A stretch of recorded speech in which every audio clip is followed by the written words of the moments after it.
स्वागत कर रहे हैं। जोरदार तालियों से स्वागत करें। भारत माता की, भारत माता की, भारत माता की।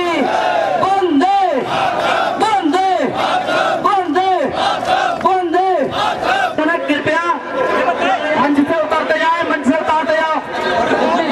मनु भाई से बोलिए, सभी लोग नीचे आ जाए, नीचे नीचे आते जाए, नीचे सभी लोग मंच से नीचे। स्वागत हम यहीं पे कार्यक्रम खत्म कर रहे हैं, या तो आप व्यवस्था बढ़ाइए वरना स्वागत खत्म। स्वागत का कार्यक्रम या तो खत्म हो जाएगा या लोग आप आराम से आइए। दीपू साहू बिनावर, सोनपाल प्रधान सिंगरौली, विशीर सिंह बरखेड़ा, पंकज माथुर, आशीष हेमपाल प्रधान, लाई, ये सब लोग आज भारतीय जनता पार्टी की सदस्यता ग्रहण कर रहे हैं। इन सभी लोगों ने अपने सैकड़ों हजारों समर्थकों के साथ भारतीय जनता पार्टी की सदस्यता ग्रहण की है। आप सभी का भारतीय जनता पार्टी में बहुत बहुत स्वागत है, अभिनंदन है। हमारे पूर्व विधायक और भाजपा के पूर्व जिलाध्यक्ष, हम सब लोगों के संरक्षक, तो केवल भारतीय जनता पार्टी के ही मंच पर समृद्ध कृषि परंपरा को आगे बढ़ाने वाली नहीं। मैं देख रहा था हेलीकॉप्टर से जब उतर रहा था, मैं देख रहा था आलू किसानों ने बोया है। आलू जब तैयार होगा, किसान बाजार में लेकर के जाएगा, उसको उसकी लागत का मूल्य भी ये निकम्मी सरकार नहीं दे पाएगी। धान पैदा किया है विपरीत परिस्थितियों में किसानों ने। धान के क्रय केंद्र जो भारतीय जनता पार्टी की सरकार में, श्री कल्याण सिंह जी की सरकार ने, श्री राम प्रकाश गुप्ता जी की सरकार ने, श्री राजनाथ सिंह जी की सरकार ने धान क्रय केंद्र प्रारंभ किए थे। सपा बसपा ने सारे के सारे क्रय केंद्र बंद करवा दिए। और इसीलिए मैं आपसे कहना चाहता हूं कि आज कृषि परंपरा के लिए नहीं जाना जा रहा उत्तर प्रदेश, अपने परंपरागत उद्योगों के लिए नहीं जाना जा रहा उत्तर प्रदेश, अपने उस युवा शक्ति के लिए उत्तर प्रदेश नहीं जाना जा रहा है। आज उत्तर प्रदेश की पहचान किस रूप में? खनन माफियाओं के रूप में। आज उत्तर प्रदेश की पहचान किस रूप में? सत्ता द्वारा प्रायोजित गौ तस्करों के रूप में। आज उत्तर प्रदेश की पहचान किस रूप में? जहां देश के अंदर सर्वाधिक अपराध होता है, हत्या, लूट, अपहरण, बलात्कार, ये उत्तर प्रदेश की पहचान बनती जा रही है। जहां पर कोई बाहर का व्यक्ति पूंजी निवेश करने के लिए आना नहीं चाहता है। मध्य प्रदेश में दुनिया के लोग वहां पर उद्योग लगाने के लिए जा रहे हैं, झारखंड में जा रहे हैं, छत्तीसगढ़ में जा रहे हैं, हरियाणा में जा रहे हैं, महाराष्ट्र में जा रहे हैं, क्योंकि वहां पर भारतीय जनता पार्टी की सरकार सुरक्षा की गारंटी देती है। लेकिन उत्तर प्रदेश में बाहर का आने वाले की बात तो दूर, जो उद्योगपति पहले से यहाँ काम कर रहा था वो अपना उद्योग समेट करके यहाँ से भागना चाहता है, क्योंकि यहाँ पर गुंडागिर्दी, संगठित अपराध और माफिया राज सत्ता के संरक्षण में चल रहा है। इन 14 वर्षों में यह अराजकता की मैं आंकड़े देख रहा था। 2013-14 में उत्तर प्रदेश के अंदर 3000 बलात्कार की घटनाएं घटित हुई, तो 14-15 के दौरान ये घटनाएं बढ़कर के 9000 से ऊपर हो गई। ये सरकार चल रही है, ये अराजकता है, कौन रोकेगा इसको? और इसीलिए बंधुओं, भारतीय जनता पार्टी ने परिवर्तन यात्रा निकाल करके जनता को जागरूक करके आप सबसे अपील किया, हमारे लिए सत्ता सब कुछ नहीं, हमारे लिए सत्ता इस जनता जनार्दन की सेवा का एक माध्यम और प्रदेश में पनप रहे गुंडा राज और अराजकता को ठोकने का भी एक माध्यम है। हमारी सरकार आएगी तो जनता को तो सुरक्षा की गारंटी देगी, लेकिन साथ साथ इस बात की भी गारंटी देगी, जैसे केंद्र में मोदी जी ने कहा कि आतंकवाद के प्रति हमारी नीति जीरो टॉलरेंस की होगी, वैसे ही भारतीय जनता पार्टी कहती कि प्रदेश में हम आएंगे तो इन अपराधियों के लिए जीरो टॉलरेंस। जिस प्रकार की बात मानेंगे, अगर एक बार समझाने से मानेंगे तो ठीक, दूसरी बार नहीं मानेंगे, बातों से नहीं मानेंगे तो लातों से मानेंगे, और लातों से भी नहीं माने तो फिर प्रदेश की जेलें होंगी। और तब भी नहीं माना अराष्ट्रीय तत्वों को, संगठित अपराधों को, तब भी अगर उनकी समझ में ये बातें नहीं आई तो फिर यमराज का घर तो उनके लिए फिर खुला ही होगा। और इसीलिए हम आपसे कहना चाहते हैं, जो सरकार सुरक्षा की गारंटी दे सकती हो, आपके विकास की गारंटी दे सकती हो, जो सरकार आपको इन युवाओं को रोजगार दे सकती हो, जो सरकार मां बहनों की सुरक्षा की गारंटी दे सकती हो, जो सरकार किसानों को आय दोगुना करने की गारंटी दे सकती हो, जो सरकार व्यापारियों को सुरक्षा की गारंटी दे सकती हो, जो सरकार इन बेरोजगार नौजवानों को नौकरी की गारंटी दे सकता हो, वही सरकार आनी चाहिए। आपने देखा होगा तमाम नौजवान हैं यहां पर। मैं पूछना चाहता हूं, उत्तर प्रदेश में पुलिस के 1.5 लाख पद खाली हैं। पहली भर्ती निकली, 34,000 भर्ती हुए, सारे के सारे एक खानदान की भर्ती हो गए। कोर्ट को रोक लगानी पड़ी, 1.5 लाख पद खाली हैं। भारतीय जनता पार्टी आएगी, जाति नहीं देखेगी, जो योग्य होगा वो नौजवान भर्ती होगा। और कोई पैसा लेने का दुस्साहस करेगा तो पहले पैसा लेने वाले को जेल के अंदर ठूंसने का कार्य किया जाएगा। यहाँ पर नौजवान बेरोजगार है, शिक्षित है, 2.5 लाख पद शिक्षकों के खाली हैं, लेकिन इसलिए भर्ती नहीं हो पाई। जो उच्चतर शिक्षा चयन आयोग का अध्यक्ष बनाया गया वो उसके योग्य ही नहीं था, उसके योग्य नहीं था। उसके लिए कम से कम 10 साल प्रोफेसर होना आवश्यक है। अनिल यादव प्रोफेसर कभी नहीं रहा, एसोसिएट प्रोफेसर था, वह भी नकल करके हाई स्कूल में नकल करके पास हुआ और उसको बना दिया गया अध्यक्ष। हाई कोर्ट को बर्खास्त करना पड़ा। मैं इसीलिए कहना चाहता हूं कि आपके यहाँ तमाम प्रोफेसर होंगे, उनको क्यों नहीं बनाया इन्होंने? मैं पूछना चाहता हूं, क्या धर्मेंद्र यादव को केवल एक जाति के लोग वोट देते हैं? एक सांसद के रूप में प्रदेश के मुख्यमंत्री को देखना चाहिए था, या एक सांसद के रूप में यहाँ के सांसद को भी देखना चाहिए था कि जो व्यक्ति योग्य नहीं, आखिर उसको क्यों उस पद पर बिठाया जा रहा है। आश्चर्य है, जो जिस योग्य नहीं वह, जैसे हमारे भाजपा के जिला अध्यक्ष का चुनाव हो और मंडल अध्यक्ष को बोला जाए कि तुम चुनाव कर दो, क्या ये संभव हो पाएगा? जिला अध्यक्ष के चुनाव के लिए क्षेत्र से ही कोई पदाधिकारी आएगा। वैसे ही उच्चतर शिक्षा चयन आयोग में जो व्यक्ति जाएगा, 10 साल के प्रोफेसर का अनुभव तो उसके पास होना चाहिए ना, लेकिन यहां ऐसा कुछ नहीं हुआ, एक अयोग्य व्यक्ति को बिठा दिया गया।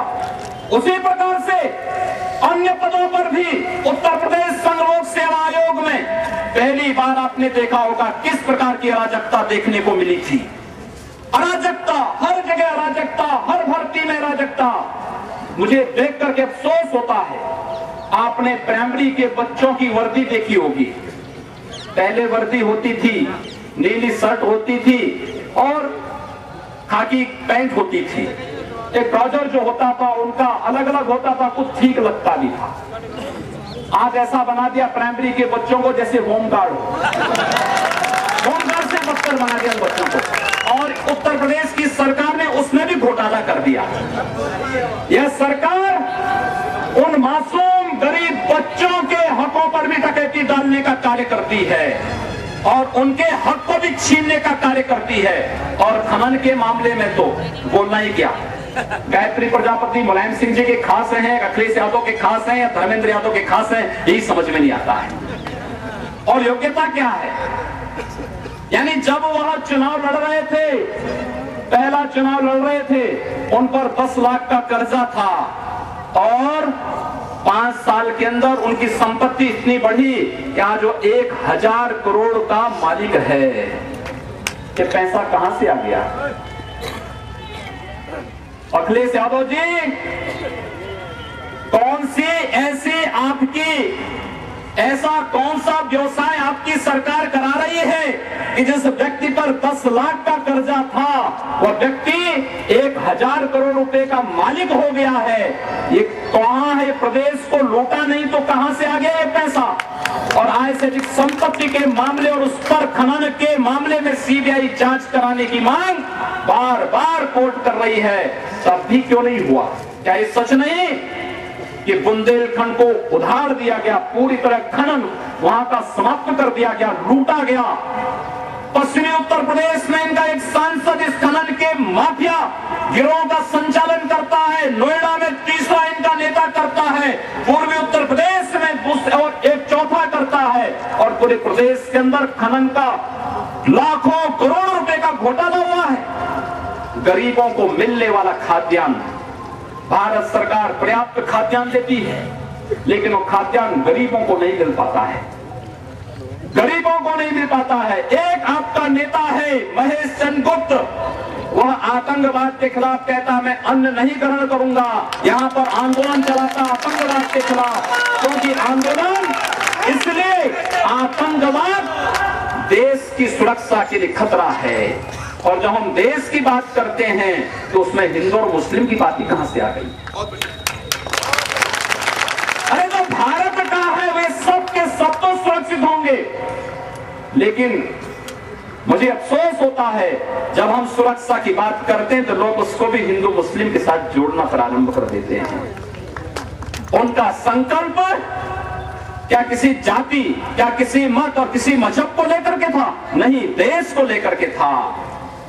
लेकिन उत्तर प्रदेश सरकार इन खाद्यान्न माफियाओं के माध्यम से गरीबों का खाद्यान्न खा जाती है। एक ट्रिब्यूनल है भारत का, एक न्यायिक बॉडी है, उसका नाम है national green tribunal. Supreme court का जज उसका अध्यक्ष होता है।